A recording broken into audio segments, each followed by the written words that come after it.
Bonjour, je m'appelle Violaine Kiefer, je suis professeure de chant et chanteuse d'opéra. Je vais répondre à la question « Que faire lorsque j'ai mal à la gorge ou lorsque j'ai la voix voilée ?» Il convient tout d'abord de reconnaître le symptôme synonyme de cet inconfort. La douleur n'est pas systématiquement située sur les cordes vocales. En effet, cette partie est très peu innervée. Toutefois, lorsque l'on a forcé la voix, il se peut que l'on ait mal physiquement à l'attache musculaire du larynx. L'état d'une voix dite voilée, avec un chuintement d'air continu, peut être entendu sur la voix parlée comme sur la voix chantée. Dans les deux cas, cela n'est pas normal.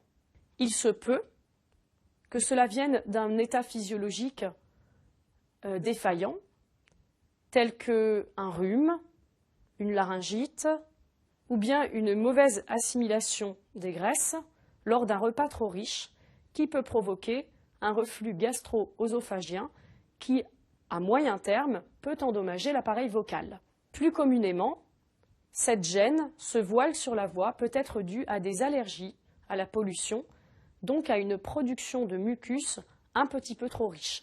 Lors d'une fatigue vocale, la voix est voilée à la fois sur la voix parlée et sur la voix chantée.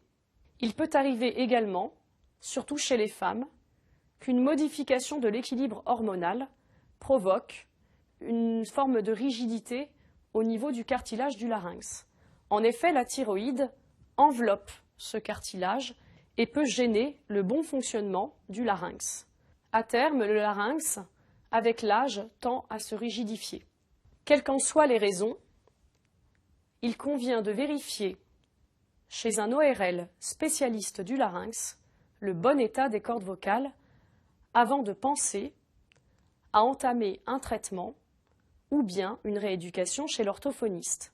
Il faut savoir qu'un forçage vocal peut être combiné à un mauvais état physiologique.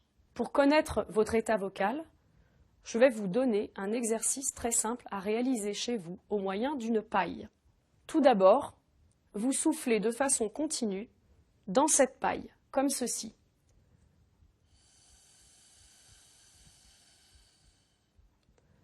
En engageant simplement le corps et la respiration. Je fais le même exercice. Maintenant, je réalise cet exercice en deux phases dans ce simple geste d'expiration. Tout d'abord le souffle, puis mentalement, j'accole les cordes vocales.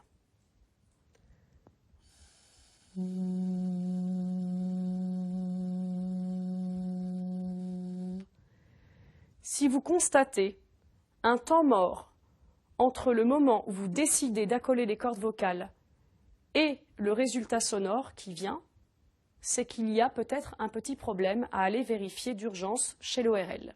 En conclusion, lorsque l'on n'est pas sûr de son état vocal, il vaut mieux s'abstenir de chanter ou de forcer la voix. Quoi qu'il arrive, chanter est un très bon moyen de rééduquer ses cordes vocales et d'améliorer son timbre.